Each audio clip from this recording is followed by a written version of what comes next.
Welcome to the Her Story Circle podcast, the podcast that brings you the extraordinary tales of everyday women who are changing the world. I'm your host, Gertrude Mache, and I'd like to acknowledge traditional custodians of the land on which we meet today. I also like to pay my respects to elders, past, present, and emerging. Every week, we dive into the lives, challenges, and triumphs of women from all four corners of the globe. We're here to inspire, enlighten, and connect, sharing stories that uplift and empower. So grab a cup of coffee, settle in, and join us as we explore the incredible journeys of women shaping our future. This is Her Story, where every woman's voice matters. Hello, everybody, and welcome back to the Her Story Circle. This is Gertrude Mache here in beautiful Melbourne, Australia. And today I am graced with the presence of yet another fascinating woman. Welcome, welcome, welcome to our tribe. Please tell everybody your full name, where you're based, and share your story with us today.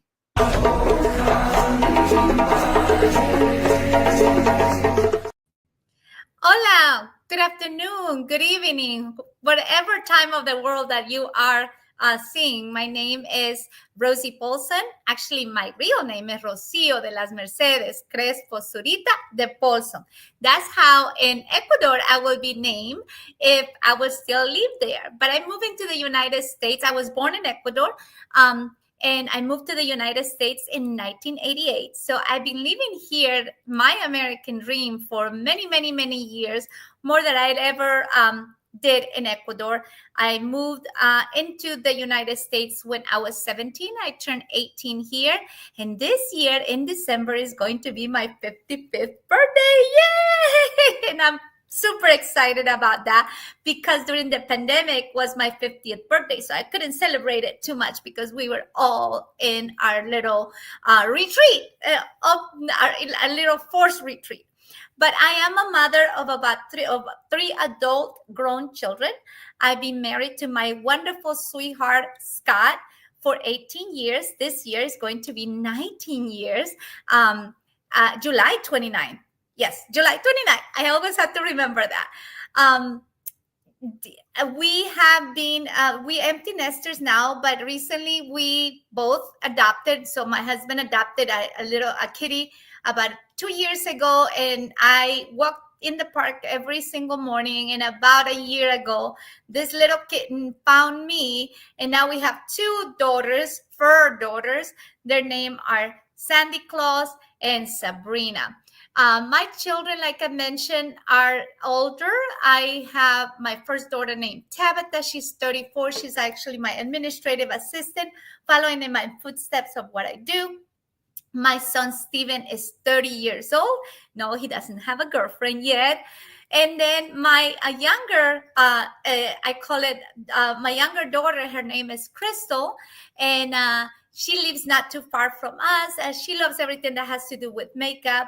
And we just love to see our children grow. But at the same time, we are enjoying our empty nester stage.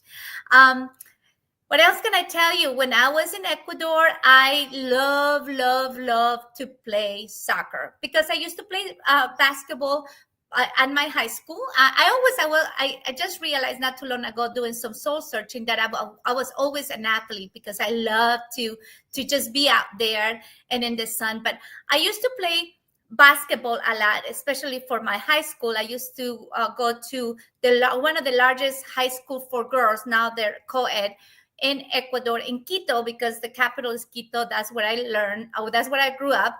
My parents are from Guayaquil, which is the number one port in the Pacific. But anyway, being in the basketball team, I wanted to, I was really good at catching the ball. So my dad started coaching a soccer team, but only my sister and I were the girls. And because I was so good at catching the ball, he put me as a goalkeeper. Well, that was not very well accepted, I would say, because back in the day, and this is many, many, many years ago. Remember, I was about 10 years old, so literally that was 45 years ago. Um, Girls at that time were not encouraged to play soccer, but I know I wanted to play, and I always go to the field and finagle my way to play.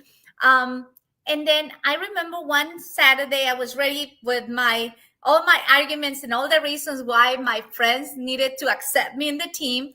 And I realized that they were all playing with this blonde girl, green eyes, and she had green eyes. And I asked, why are you guys playing with her, but you're not playing with me? And they say, well, she's an American. And then I was like, okay, if she's an American and because she's an American, that's why she plays soccer, I need to find out what an American is. So I remember befriending this young girl. And in my broken English and her broken Spanish, we both kind of got together. And she mentioned that she was a missionary from the United States and she had come to Ecuador into my neighborhood to share the gospel of Jesus Christ. And that in America, girls, and for that matter, boys too, can do whatever they set their mind to. So at that time, at 8 years old, at 10 years old, I remember that if I set my life, if I set my mindset to what I want to do, I was going to accomplish it. So I ran home and I told my mother, I know how I'm going to be able to play soccer and nobody's going to tell me anything about it or that I cannot do it. And my mom said, how you going to do that, dear? And I said, we're going to move to America. We're going to meet this guy named Jesus and everything is going to be okay. So fast forward a little bit, at age of 12, my parents, with a lot of efforts, gave me my first trip to the United States. And I felt that I knew this was the place where I wanted to be and where I wanted to grow up. So I stayed here for about a month, realizing that this is it. I learned my English. I was able to learn the traffic, the subway system, because we were in New York.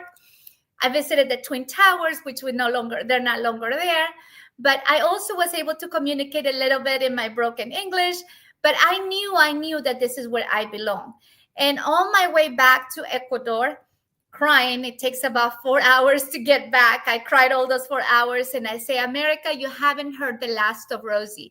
I will come back and make a name for myself. And then at age 17, I think I pestered my parents enough for 5 years, letting them know that I'm going to move to America, that I was going to marry an American, and that I wasn't going to stay in Ecuador. And they either come with me or I was going to leave. And so with a lot of effort, my sister and I arrived first. Later, my dad arrived. Then my brother arrived. And then my mom arrived. And then they moved because they arrived to Florida.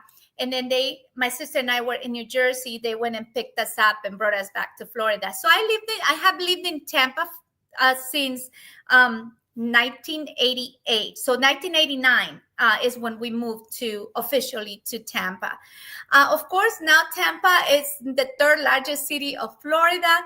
Many things are happening here, but I did not want it to be as close to my family as I was when I was a young girl. So my husband and I purchased a home in Pasco County, which is, like I said, about 45 minutes north of Tampa. And we live in this little town, which is called Zephyr Hills, Florida. It's the largest incorporated city of Pasco County. I love to be part of this community. I can walk to the park. I can walk to the park, still know my neighbors. There's a beautiful weather always going on here. But also realize that I can make a difference because our town, even though it's a small town, it has a small town charm. It's a big city feel, but everybody knows everybody.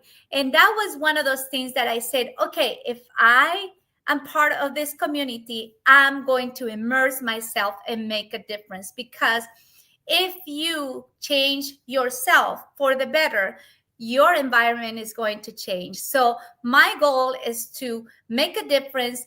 And the biggest thing, that if people do not know Jesus Christ yet, when they know me, they get to know him, because they interact with me. I am a Christian. I love the Lord, but I always say I am I'm an Ecuadorian by birth, Hispanic by let me do that again. I am an Ecuadorian by birth, Hispanic by heritage, and an American by choice. And I love living my American dream. Rosie, what an incredible story. Your feisty spirit and energy still comes through. Yes. I'm sitting here in Melbourne, Australia, really feeling that vibrant energy that you put into the world. So, what sparked your passion for entrepreneurship? Tell us about your entrepreneurial journey. Well, everything started because when I came to the United States, first of all, I worked in this call center for about 10 years. And my daughter Tabitha at that time started to have some issues. It was her teenagers, and she was finding her her way in the world. And I wasn't present for her. And I realized that if they wanted to hire somebody else, they can fire me and hire somebody for half of the salary that I was doing. But my daughter couldn't find another mom. Like, she couldn't fire me and hire another mom. And that's when I realized, I need to do something where I'm going to be able to stay home with my children, because up until that time, I was a single mom, but also absent of their lives. And I found that there is this thing there's this thing called a broker, or at that time it was a corporate America, but where you can help people with their decisions on the Medicare options when you retire. And I love people that remind me like my grandparents, and I love helping. And that's when I realized, okay, if I'm going to do this entrepreneurial thing, I need to learn how to do it, because it's not like you're born knowing how to do business in the United States, especially if you immigrated here. So that's when I realized that my biggest asset was my connections, my willingness to help. So now I show other entrepreneurs, first of all, if they're international entrepreneurs coming to the United States, how to do business correctly here, so you can have the play book of succeeding into the American economy.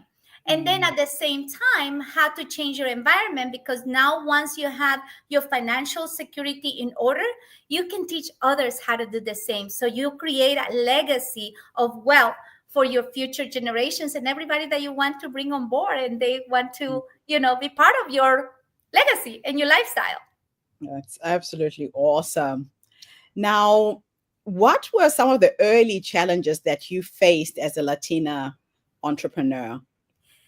Well, really, it was more about my mindset, because I never felt any difference. I knew I was different because, but I never felt it. People actually, there was one time I always share this story. When I walk into a networking group, like, nobody will come and talk to me. And it's not that, it's just because, I'm in a rural area of Pasco. So touching or close proximity was not something that they were used to.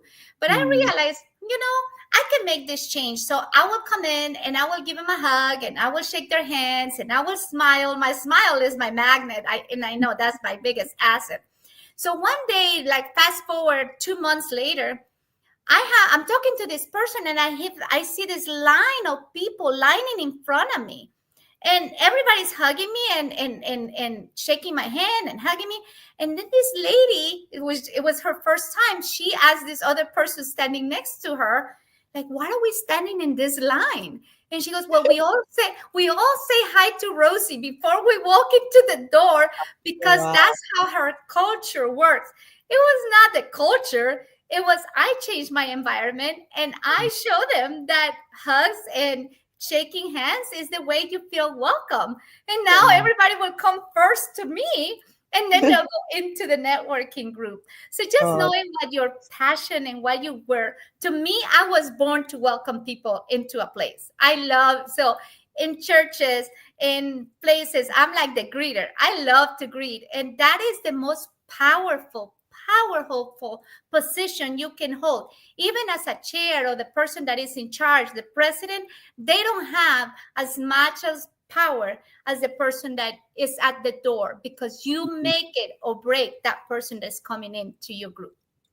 I love it. Mhm. Now, you've written a book. Tell us about the book, the Yeah. title, and why you chose that title for your book and Okay, what let it me see means. if I can see it. Hey, oh, yeah. Okay, there we go. So this is called Ñeque, okay, and it means resilient. So it is resilient purpose and grit, the formula for achieving success. And I realized that my superpower is when I set my mindset to something, I will not stop until I get it accomplished. Okay, I will find a way. Some people sometimes I cannot do it. I learned that I cannot not do things. I It's love like it. once I said I'm gonna do it, I'm gonna do it. And Yeah. I had to give myself a lot of credit, and I'm my biggest cheerleader, man. I'm the biggest cheerleader for everybody else. Why not being the biggest cheerleader for Wow. myself? But Wow.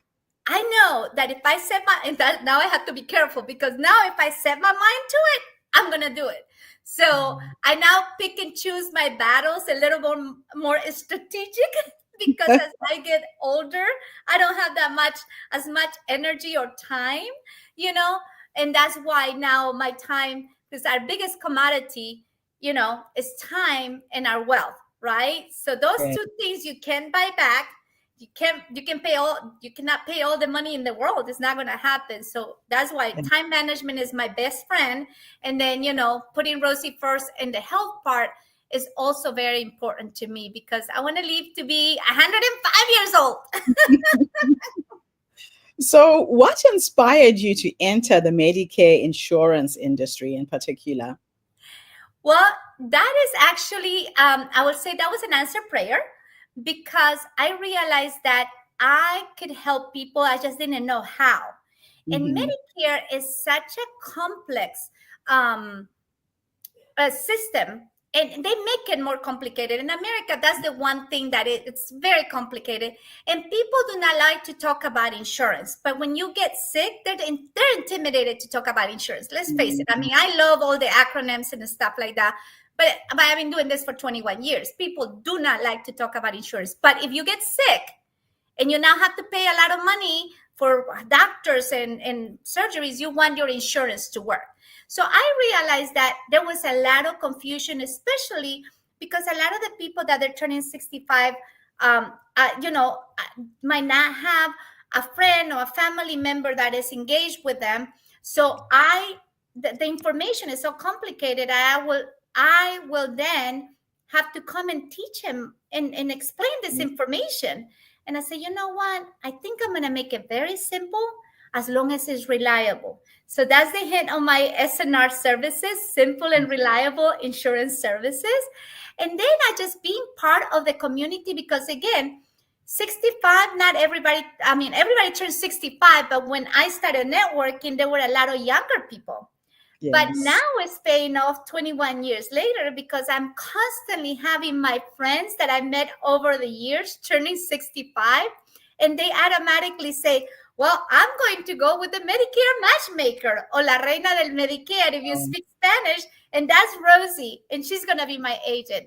And I love it. I now teach other people how to do the same, how to go into their community and be yes. a force to reckon, Record. yeah, so be somebody that changes. So I'm raising the next generation of insurance leaders with a servant heart. And I'm telling you, Gertrude, I did only one recruiting event. I have not recruited other than one time, just to try to see how it looked. And after that, now I have about 20 agency partners under my wing that I'm Oh, teaching them how to do this, because I realize I cannot duplicate myself, but I can yeah. clone this knowledge in somebody else, and they can serve their own community. They can Yes. live their purpose, and then they can go ahead and help others too. So, how do you balance purpose and profit in your work? Well, I was asked that not too long ago, and profits come, the purpose is there for the long run. Okay. So I tell Mm, people that for the first 17 years of my business, I had a lot of strategies, for the same reason that I have many friends in networking. Well, if if one of my friends did a website, then I created a website. If my other friend wrote, it was an editor and they were writing, I was going to write a book. I did things, a lot of tactics to support my friends. But I was very profitable, don't get me wrong, but I didn't have a clear strategy. So last 2 years ago, I decided to invest into a business coach and a person that can really get into my head, because I love talking, right? But sometimes I in my head, things work different than in the world. And he made me realize that I actually had a lot of tactics, no strategy. And Right. he's the one that helped me with the strategy of raising the next generation of insurance leaders with a servant heart. Yes. Just that change, same tactics, no difference on the tactics. But now it's making my business has increased 600% just with that strategy. So for the longest time, I was doing a lot of tactics that were creating some money, but now it's like it's a power on the profits because of the clear strategy. I love it. Wow. So, what do you hope your readers will take away from Ñeque? I hope I'm saying that right. Ñeque. Your mindset to get what you want. What can readers get out of your book? Well, first of all, that you were created for a purpose that only you can fulfill. And some people do not know what their purpose are. Yes.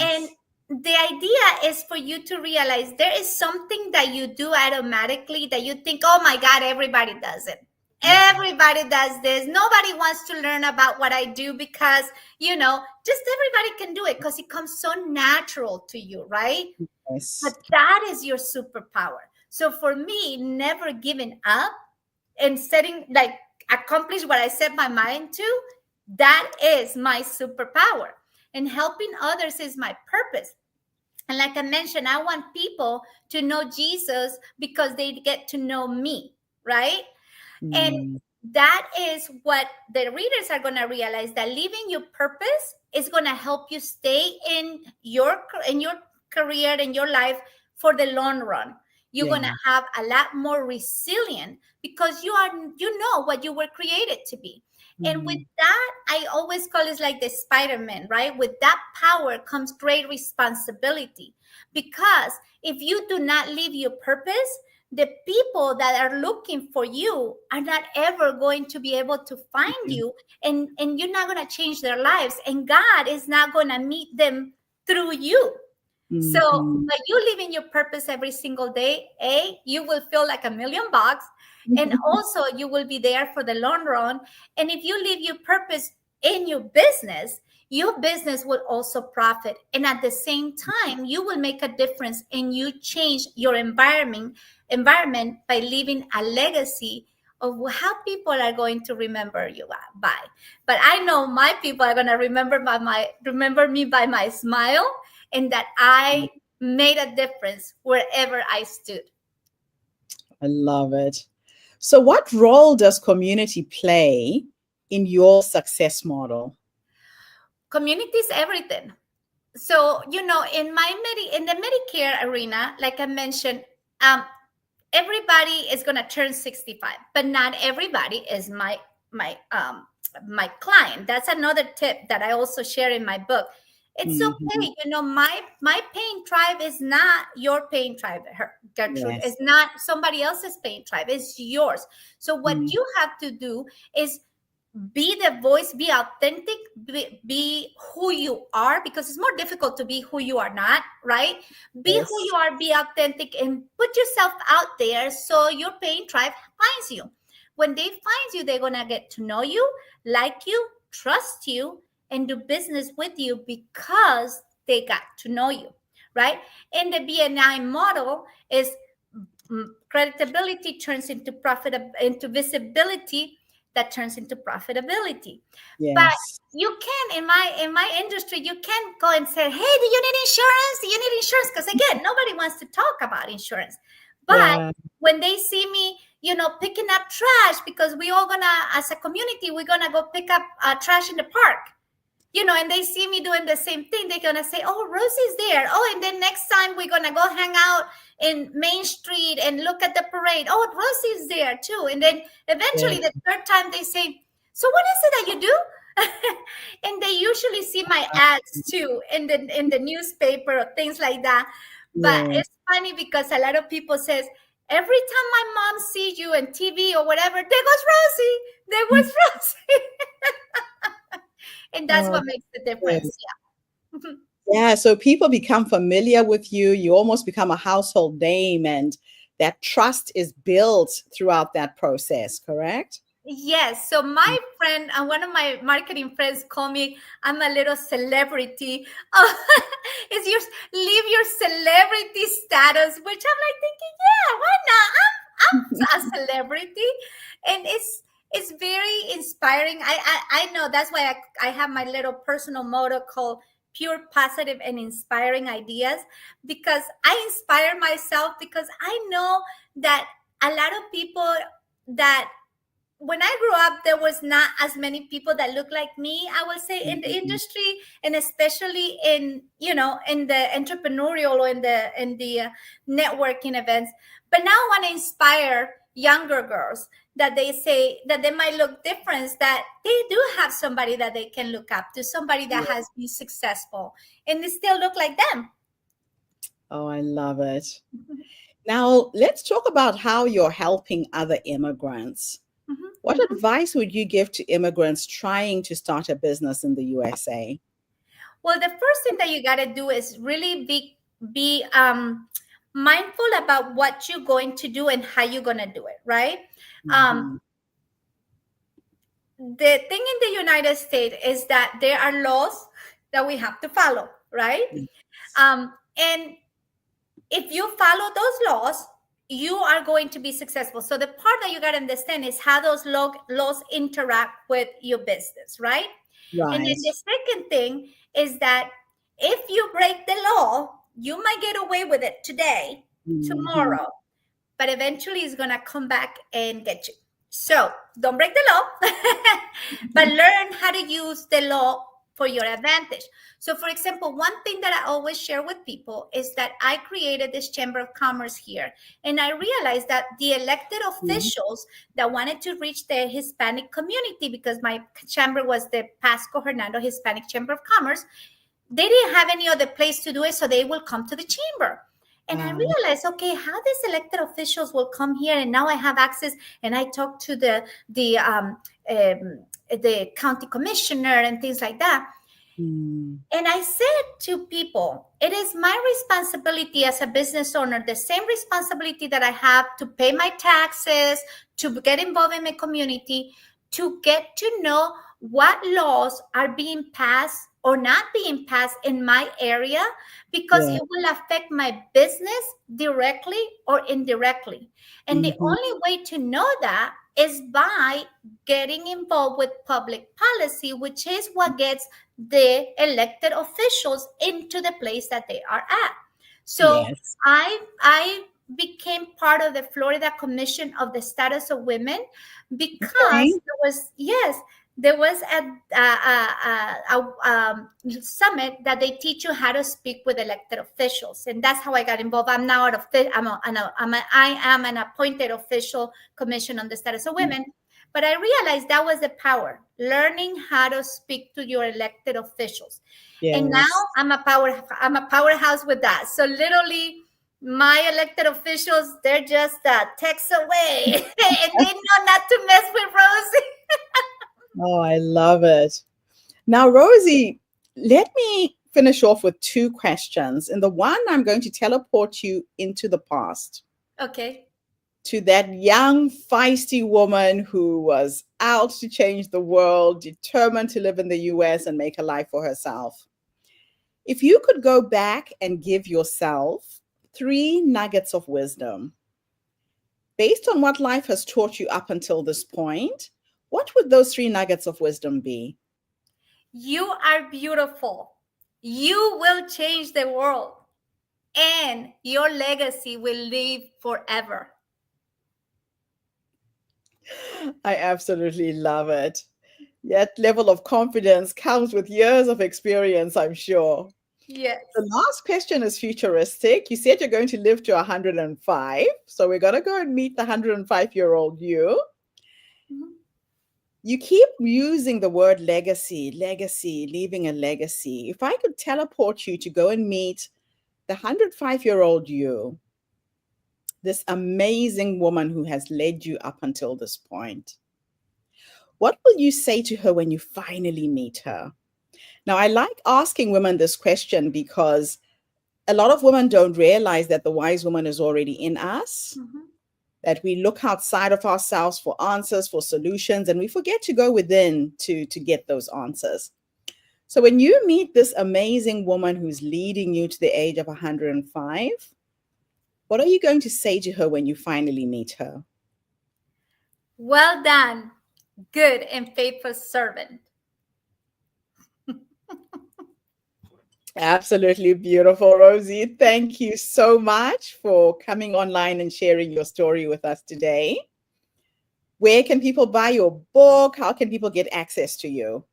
Awesome. So all my social media platforms are under Rosie Paulsen, ROSIE PAULSEN. I see that you put my snrservices.com website, but I do have a website for rosiepaulsen.com, rosiepaulsen.com. And then my book is in Amazon and it's it's the N with the little thing in the top. Neque. Ñeque. But you can always put the N too if you don't find the little thing on the top for the Ñeque.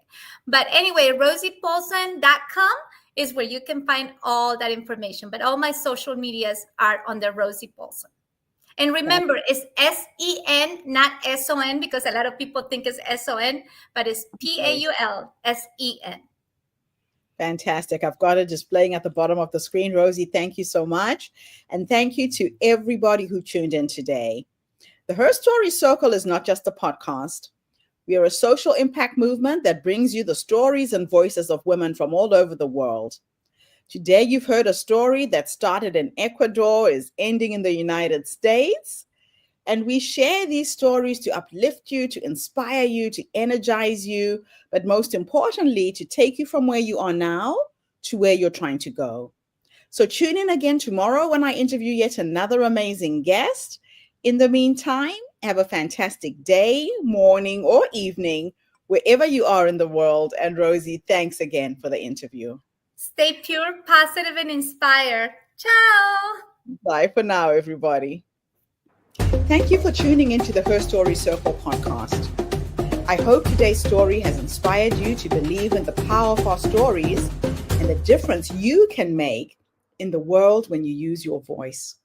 I'm Gertrude Mache, and it's been an honor to share this space with you, where voices from all walks of life come together to weave a rich tapestry of diverse perspectives. Don't forget to subscribe, rate, and review our podcast to help us share these stories with more listeners. Follow us on social media by looking for the Her Story Circle podcast for more updates. And join us tomorrow for another episode filled with courage, resilience, and empowerment. Remember, your story matters, and together we're building a stronger, more inclusive world. Until next time, keep making her story. Thank you.